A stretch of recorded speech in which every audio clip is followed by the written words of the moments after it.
Welcome back to the Coaches Unscripted Podcast. I'm your host, Trey Belcher. With me, as always, my tag team partner, Corey Smallwood. How's it going, Corey? It's going well, Trey. How you doing, man? Happy New Year to you. Happy New Year. Everything's going well, much better now. And we've got a special show today. Joining us on the show is UFC legend A10 Jim Miller. He is the current record holder for most fights, most wins, most submission attempts, second most finishes, second most submissions, and he's fourth in total fight time in UFC history. Ladies and gentlemen, A10 Jim Miller. Welcome in, Jim. Thanks for coming. Thank you for having me on, guys.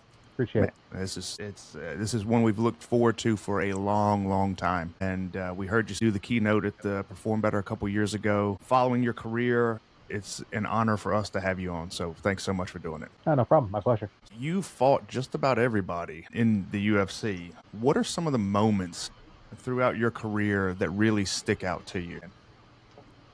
I can still hear the crowd. So when I fought Joe Lozon the first time at UFC 155 at the end of December in 2012, it was a very peculiar week. We were out in Vegas. I flew out there by myself Christmas Eve. Everybody else came in the day after Christmas, and so it was like really quiet through Vegas, and that was the first time I had experienced Vegas like at that time of year. And we ended up being the co-main event that night. And Joe and I have always been cool. We fought twice, and he's still one of the guys that I hold a ton of respect for. And we had spent some time together, not necessarily training, but like at signings and stuff like that over the years. And we knew each other. And he was actually supposed to fight Gray Maynard, and he told me he was going to call me to have me come up to Boston to help him prepare for Gray. And then Gray ended up pulling out, and they offered me the fight right around Thanksgiving. And it was one of those things. I was coming off of an injury, had been training a little bit different, was a little bit bigger back then. Thick Jim was fun. He was a fun guy. I used to walk around at about 190, and I was a little heavy, coming into fight camp. It took a lot of work, took some extra, conditioning to get the weight down. I only had about 5 weeks to train for the fight, and out there and performed great. I can still remember hearing the crowd at the end of the first round going to the second. It was deafening. And I get really bad tunnel vision, when I'm fighting. I don't really see outside the octagon. Even fighting at the UFC, the Apex during COVID when there was nobody there, I have a tough time hearing my corner. Guys that I've known for 20 years, feet away from me, I can't hear their voices. So when that veil lifts off in between rounds, just the deafening roar, because we went out there and I hit him with a bunch of elbows and with landed some really good strikes, and I cut him really bad a couple times in that first round. He was squirting blood onto the front row seats outside the octagon, and they almost stopped the fight there like 2 minutes in. And when we just kept scrapping, yeah, the fans were really digging it, and it's a moment that is like burned in. I have to say that, like, I don't feel it was my best performance that night, right? It was a great fight. It ended up being fight of the night, fight of the year, should be in the UFC Hall of Fame. At some point, I think we will get inducted into the fight side of the Hall of Fame for that one. But yeah, it was just such a memorable fight. I mean, even at one point, like his hand wrap started coming apart and the gauze was coming out of his glove. This is in the second round, and the ref stopped it and like ran to get some scissors. So we're sitting there like against the cage. He's in my guard on top of me, bleeding all over me. And we just start having a conversation, And I was like, hey, man, this is a great fight. And he's like, yeah, you too. Like, we got like round and a half left. Let's keep going, buddy. Like fist bump it and get right back to it.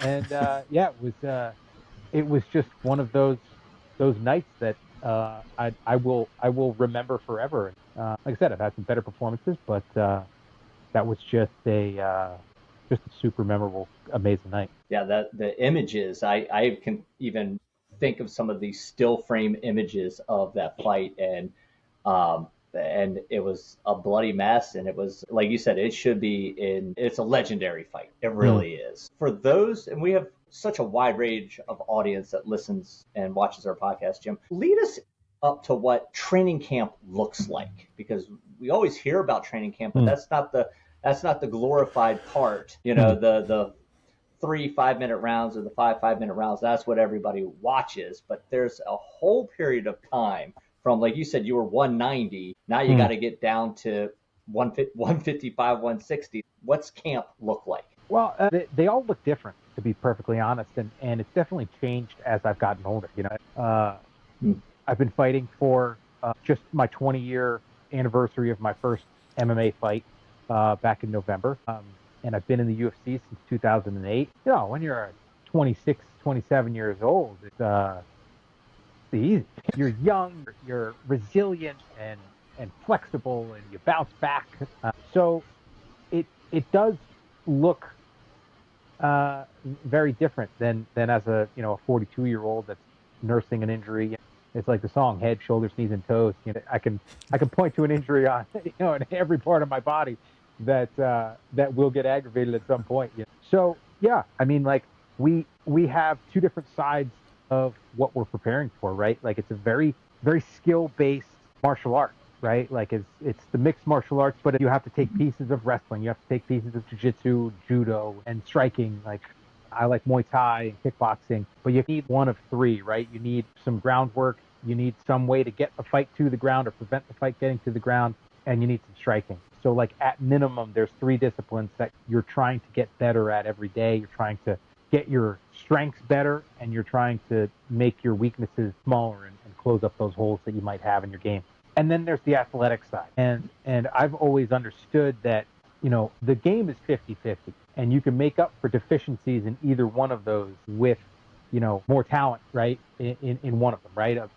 A better athlete, a freak athlete doesn't have to be as technical. And somebody that's super technical and just, I mean, they're 3 moves ahead of you, no matter what discipline it is, they don't quite have to be as good of an athlete.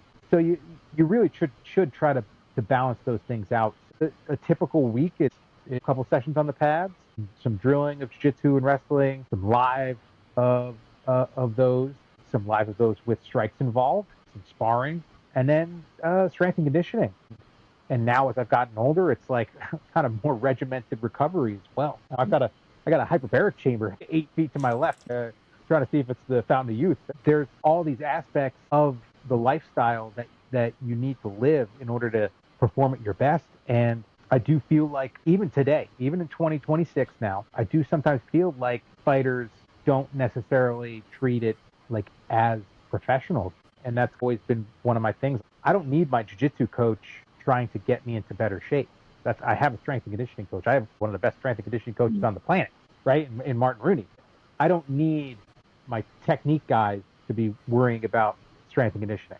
I need everybody to talk and communicate, and I think that's sometimes one of the hardest aspects of it. But a lot of times you get into it, and it's like, one coach thinks they know everything, and they try to throw in some extra. We're going to do some conditioning rounds, and it's like, well, that's not what today's about. Like this session's about technique and getting better at this specific martial art, and I don't need to be doing a monkey roll drill or whatever to try to get in better shape. I'm lifting weights, I'm sprinting, I'm doing all this other stuff, I'm getting my zone 2 in, and there is that balance of like what training is like and what the intensity of what training is, and you have to figure that out when it comes to the strength and conditioning side. But there's a lot that goes into it. It's not a lot of professional sports are kind of just like run, throw, kick. It's a very basic, very gross movement styles where there's really some finite stuff in it. And obviously, I'm not ragging on other athletes. I know the way you grip a football is going to be the way you grip a baseball, and seeing a pitch come in, all this stuff. It's super amazing what those guys do.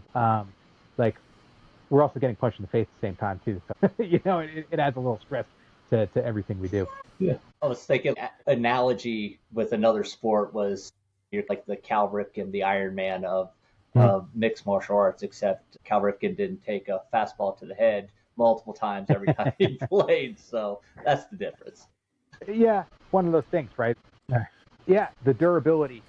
I think that's a trait that I've got. Nobody's really stopped fighting or stopped competing as an athlete because they made too much money or they won too much.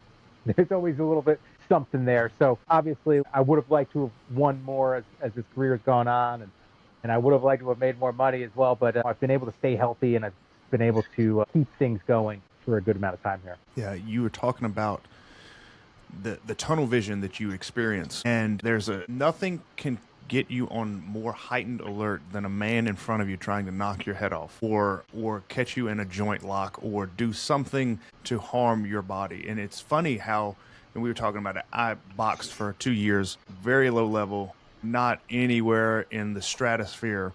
But when you're in the ring or in the octagon facing someone, there's no more heightened alert. You're never more aware of things.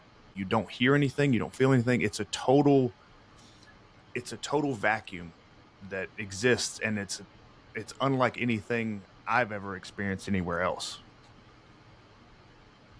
Yeah, I've had one fight where I didn't have that moment that where everything kind of comes in, and it was freaky. I didn't like it. I didn't perform well, but like I think one of the things with it is you got to try to balance it. Early in my career, I would get really fired up for a fight, and I'd get into that really intense mode, trying to hit that like flow state type stuff. But I'd get myself pumped up, and as I was going through my career, and early in my career, I won a lot of fights and was ranked in as high as in the top 5 in the world at lightweight. And I lost some fights in there because I didn't adapt. I didn't change up my style to what my opponent was bringing. And probably around late 2013, I started to hey, let's dial it back a little bit on the intensity. Let's not get so amped up before the fight. And it's still that balancing act of hey, I need to be in that state of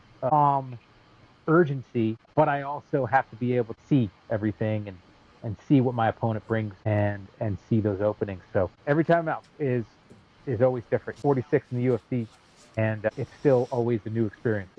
One of the things that I learned actually from your keynote that I got to watch, Jim, was that your dad was in construction. Your brother actually fought on the same card as you. Mm-hmm. At one point, he was a UFC fighter. Nowadays, there's MMA and jiu-jitsu classes that you can start your 4-year-old in. Like it's early exposure to this. When we were 10, 11, 12, it wasn't. You had Taekwondo or nothing.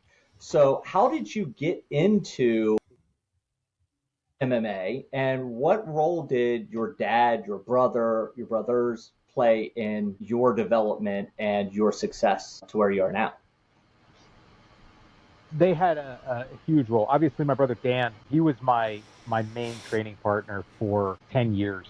And Dan and I, we would train together literally every day. And it helped me in that, I was trying to one-up the guy who's 6 inch or 5 inches taller than me and 30 pounds heavier than me and a little stronger than me, right? I had some quickness on him. So my game was kind of developed to be the smaller guy, which definitely helped me. Our dad is he's a cartoon character when it comes right down to it. He's a cross between Yosemite Sam, Yukon Cornelius, and Mr. Incredible. I've seen him do things that I don't think many other humans would survive. And he's a freak. So there's definitely some genetics that have helped me get this far. My mom's side of the family, phenomenal athletes. My mom's older brother was a 2-time Division I champ for Lehigh and was actually ranked number 1 in the world and made the Olympic team for the 1980 Olympics when we ended up boycotting. When her sister's a stud athlete in her mid-50s, still competes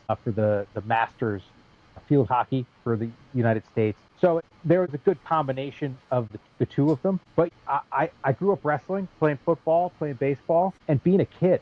And honestly, I think that's one of the things that's getting taken away from kids these days is there's always something. There's always that travel league or this or that. I got to run and fall so much as a kid and learn how to fall and learn how to sprint, where the athlete was built just being a kid and not just trying to do these technical sports, right? We worked construction with my father, so you're lifting things, you're carrying things on one side, right? Throwing a bunch of 2x4s on one side, working on your balance, walking up on ceiling joists, floor joists and ceiling beams. And there were many aspects of our childhood that helped us become athletes that wasn't necessarily in organized sports. It was just us being kids and climbing trees and running and jumping off what made me is just being a kid and doing the things we thought were fun.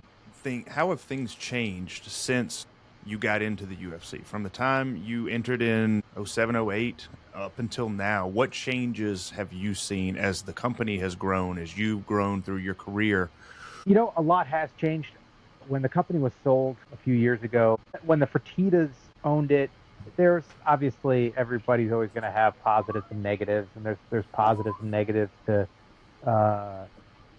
the way it's run now, and there were positives and negatives to when the Fertittas had it. It's become a little bit more corporate, I'd say. I think the biggest things that have changed have been when we had the original Reebok deal, and now with Venom. When I signed in 2008, main eventers and co-main eventers were making a pretty good check off of wearing sponsored shirts and shorts to the octagon for one reason or another. And there's some defense in the UFC and what they did, and bringing in the tax that they did for companies. You had a rival promotion get started off of the brand they built, sponsoring fighters in the UFC, which I think anyone would be a little miffed about. So that's definitely something that has changed. The sport itself is just it's just gotten bigger. It's always getting bigger. And the move to Paramount, I feel like it's a good move, and it's going to make the events more accessible for people. I'm also glad to see that they're going back to traveling more and not just staying at the Apex in Las Vegas for the smaller cards. The sport is made to be in front of a crowd, and having that small group there, it's just not the same as a fighter, right? There's not the same energy. You can't have those moments like I was talking about before with the Lozon fight. That only works in front of 8,000 people or whatever that were there, and it'd be even cooler if it was more people. Yeah, it's there's been a lot of changes, but when push comes to shove, it's still just me and another man inside the octagon, and that's really all that matters, doesn't it? Big time. Jim, for your preferences when it comes to fighting other fighters, do you prefer the brawler type like a Joe Lozon? Do you prefer a much more technical fighter, or does it not really matter? You're going to prepare for whoever you were paired up against? It doesn't matter to me, honestly. I've had so many opponents drop out leading up to fights, and one as close as 2 days prior to the fight, and I still got the opportunity to fight. So when I'm preparing, I'm trying to get myself in as good a shape as I can, remain healthy, and be as sharp as I can. And at this point, I've seen so many styles. I've fought the grapplers, I've fought the wrestlers, I've fought the strikers, I fought the brawlers, I fought the technicians. It doesn't matter. I just have to show up and be at my best. And if I am, then I usually win. So yeah, I don't really care either way. Is one more fun than the other, or does one put on a better show? What I'd say that I know where I excel, which is in the fray, right? Like the high pace, aggressive fights. So like I do like those. Because I perform well with them. The guys that are try to stretch it out and try to avoid those situations, it's not where I'm the best at. So it can be a little more frustrating. It's still a nut that I've cracked. But yeah, I do like the guys that really try to take the fight to me. So before we went on, we were talking about what was coming up for you, and you mentioned that you had let the UFC know that you were interested in fighting on a couple cards coming forward. What is the process for matchmaking now? With after a fight, if you have a suspension from the athletic commission and you're out for X amount of time, once you're cleared, do they get a notification of that? Do you have to let them know that you're good to go?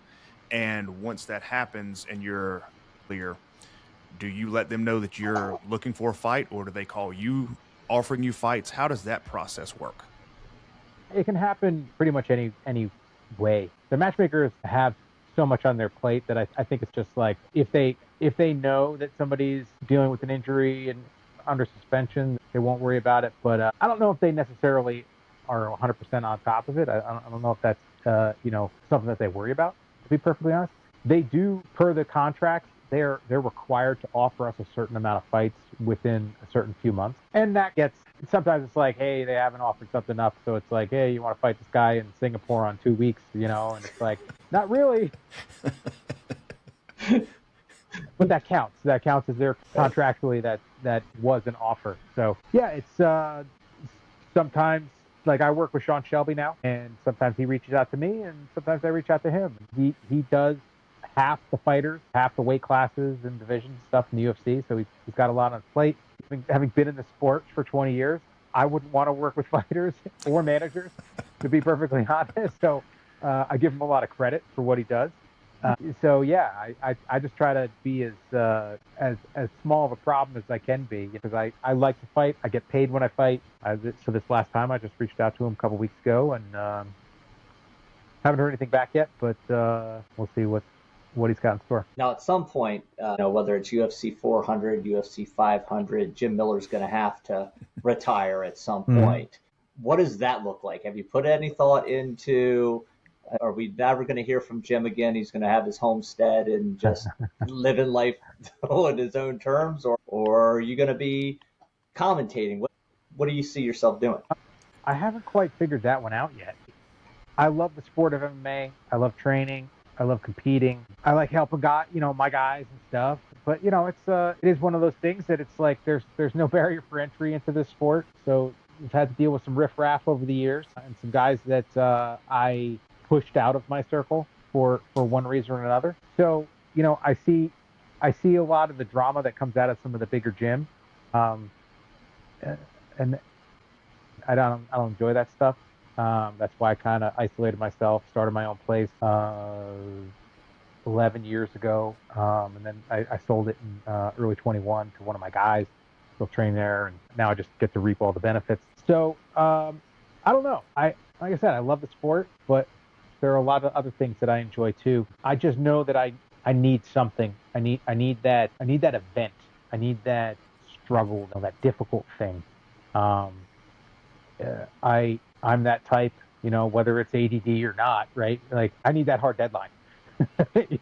Like I'm not the guy that does my taxes as soon as I start getting stuff in the mail. Night before my accountant needs them, he gets them, right? So I think that whether there's some commentating, I do a little bit of it now for one of the local shows, and I've done some analyst stuff for the UFC. It's fun. It's a lot of work.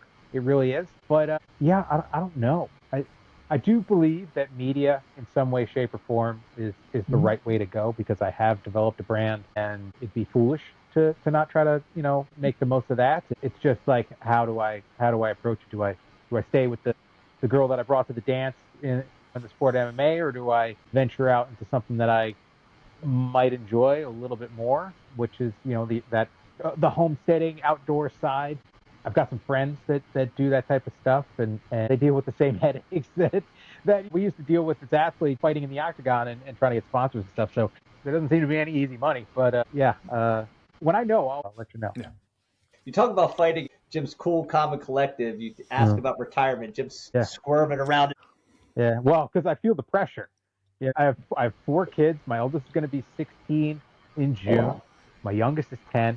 So there's still a lot of stuff to pay for.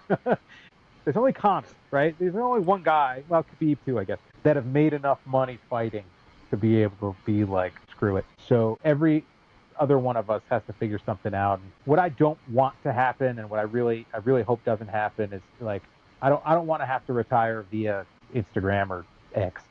I will get wheeled to the octagon and try to punch somebody in the face so that I can retire in front of the fans, because I think that's the appropriate send-off. I'm excited for that. I'm excited for that last one, because there's nothing to hold back. But we're not quite there yet.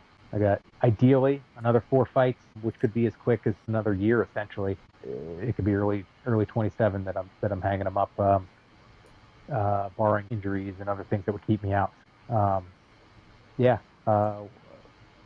We'll see. But I'm working on that, trying to get everything sorted out. It's just I've been spoiled.